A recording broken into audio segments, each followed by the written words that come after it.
Thank you for the opportunity to speak today. I consider your invitation to be a great honor. I appreciate your willingness to hear from a Christian theologian.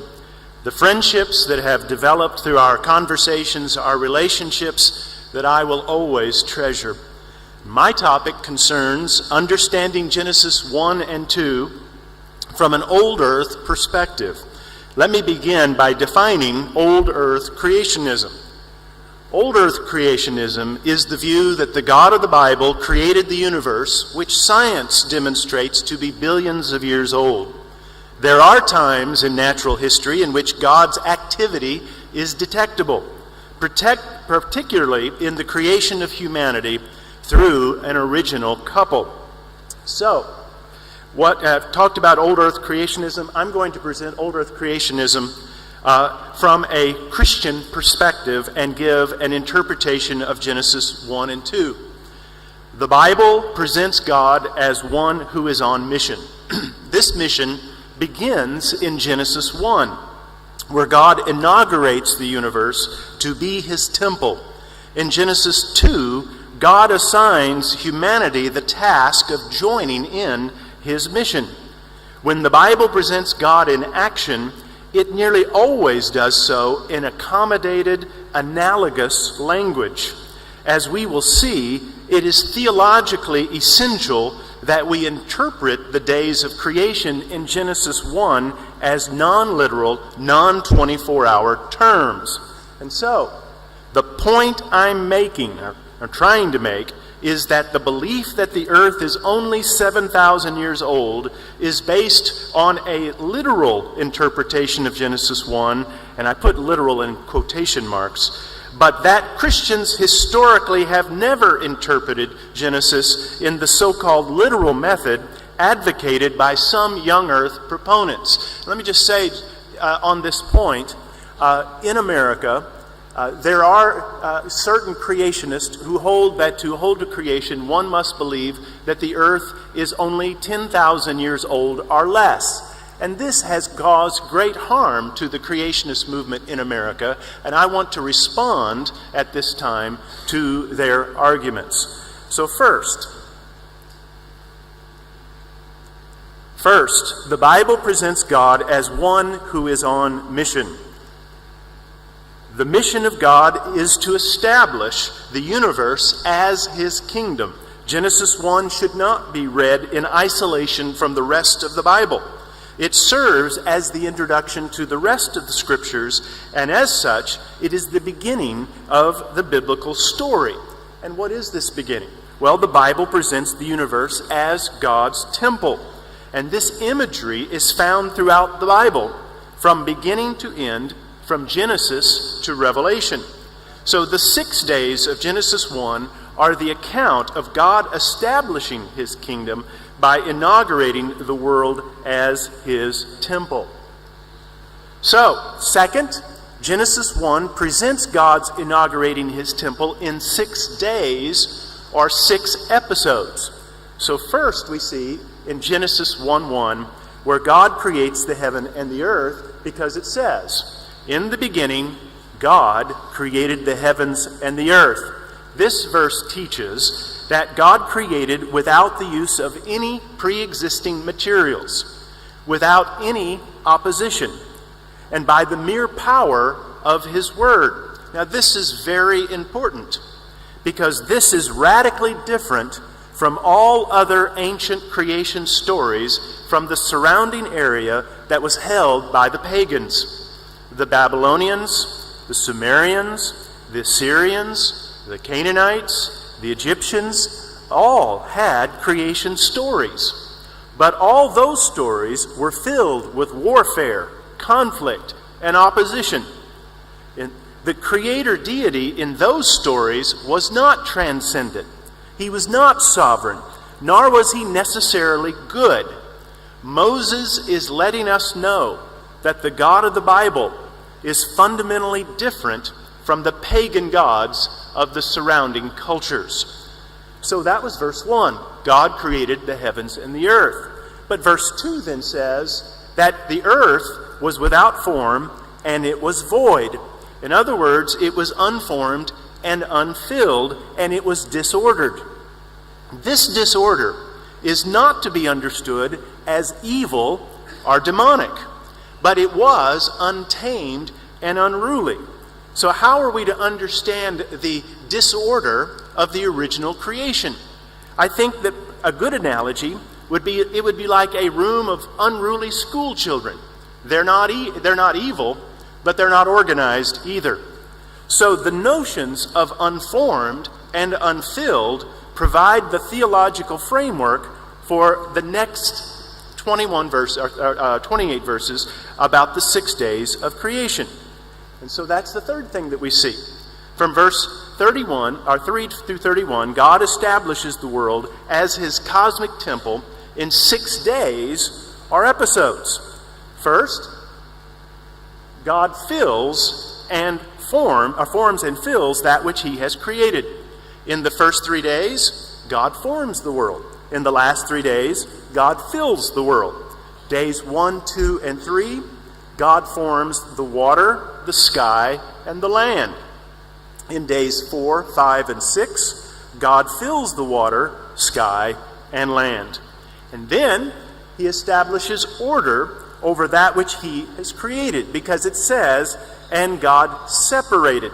This separation process, God separates and divides the day from the night, the waters and the land, the fish from the fowl. God advances his kingdom by establishing order. And then the next thing Moses presents to us is that God establishes his sovereignty over that which he has created.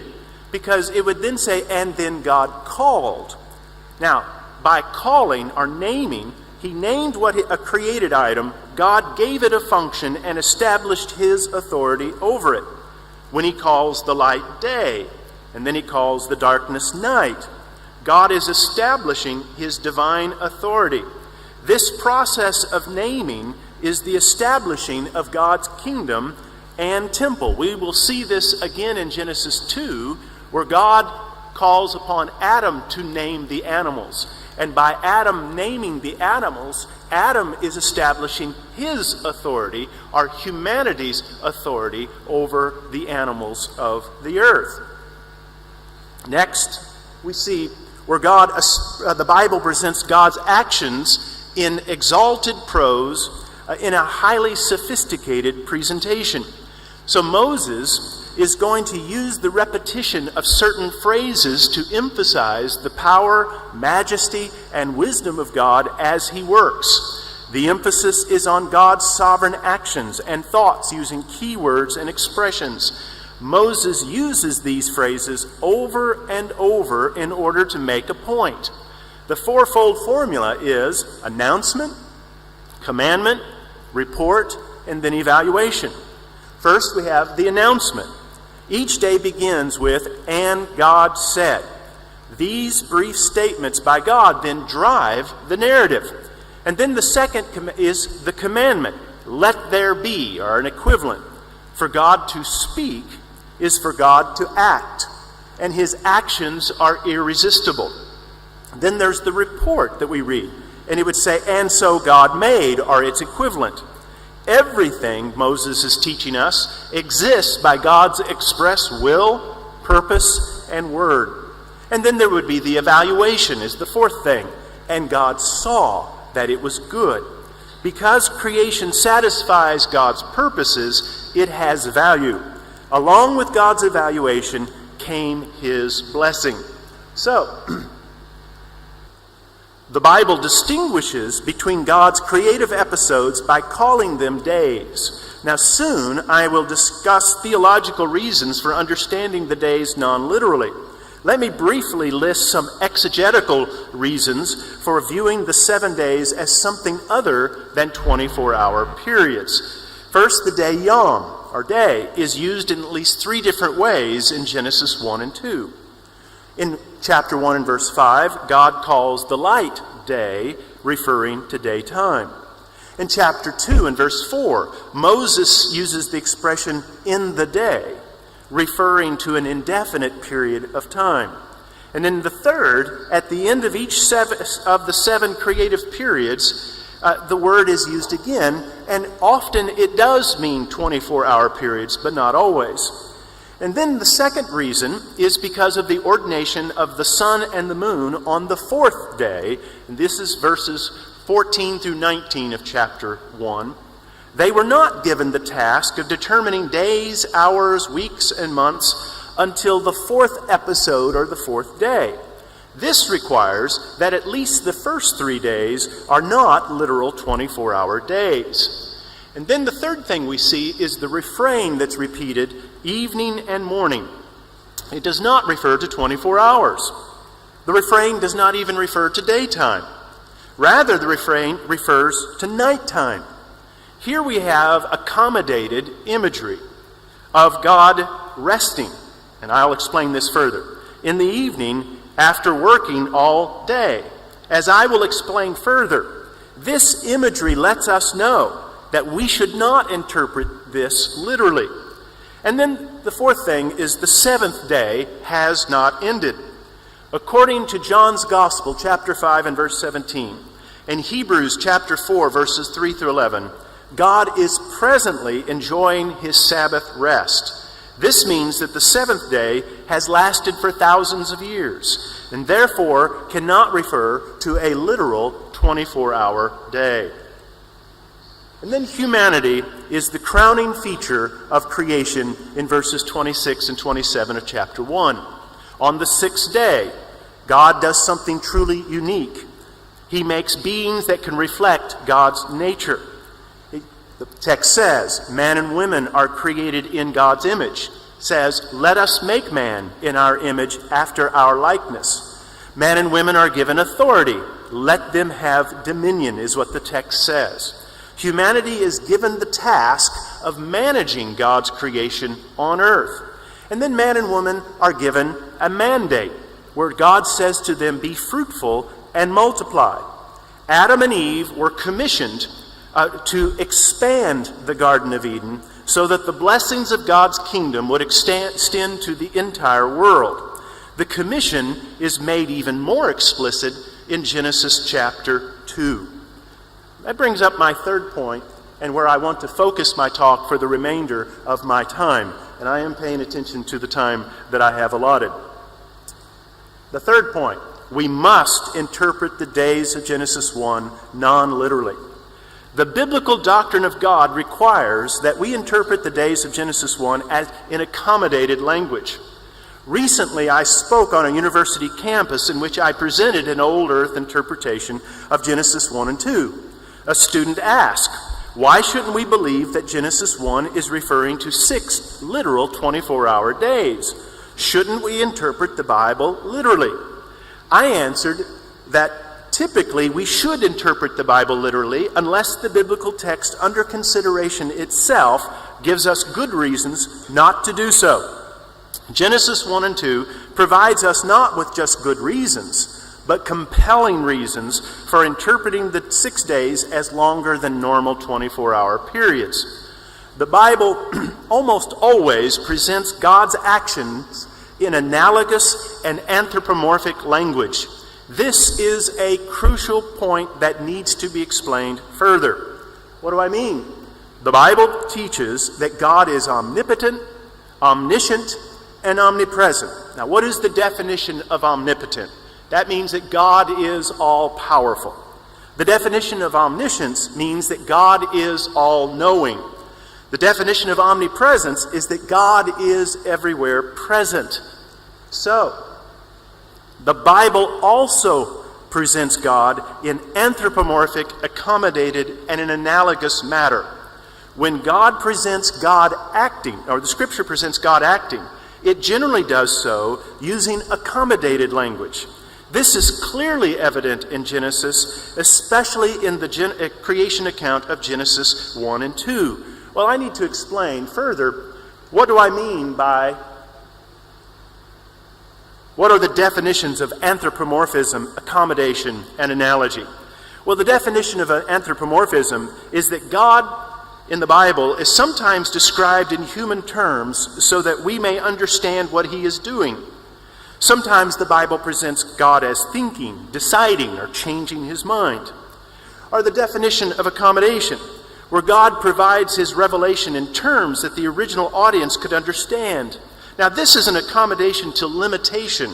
It is not an accommodation to error, because the Bible is inerrant and has no errors in it at all.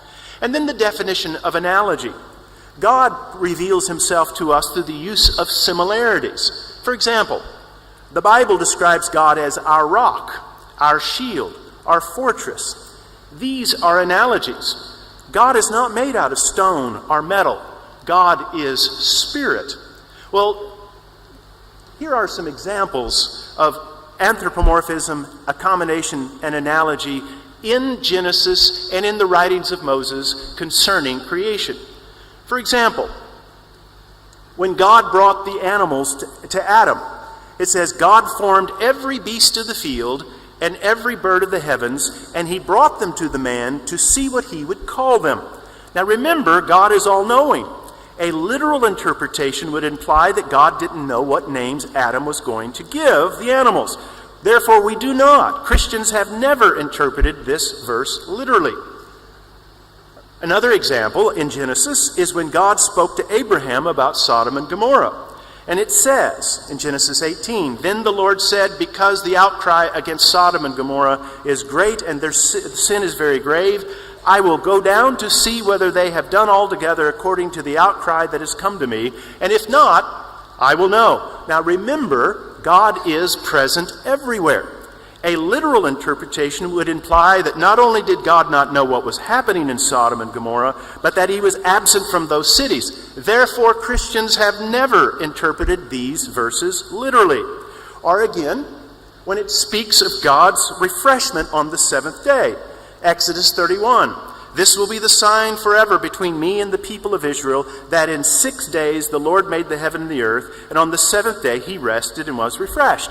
My young earth creationist brethren want to say that this verse teaches that God created in 6 literal days. But we do not interpret this verse literally, because remember, God is all-powerful. God is never fatigued. He is never tired. The expression refresh means caught his breath. A literal interpretation would imply that God was tired and needed to regain his strength. Therefore, a literal interpretation is not acceptable. God's activities during the 7 days of Genesis 1 and the human work week have many similarities, but they also have many differences. God only worked 1 week, we work many weeks. His creative activity was different. We create using pre-existing materials. God created out of nothing. Moses makes an analogy in Exodus, but the prophet was not teaching that God created in a literal week. So, how would we conclude? We have seen that the Bible presents God as one who is on mission. This mission begins in Genesis 1, where God inaugurates the universe to be his temple. God's activities are presented as 7 days or 7 episodes. In Genesis chapter 2, God assigns humanity the task of joining in his mission. But in Genesis 3, humanity fails miserably. The remainder of the Bible is the account of God completing his mission and redeeming humanity in the process. The New Testament repeatedly refers to Jesus Christ as the second Adam. When the Bible presents God in action, it nearly always does so in an accommodated, analogous language. For this reason, it is theologically essential that the days of creation in Genesis 1 be interpreted in non-literal terms. Thank you so very much.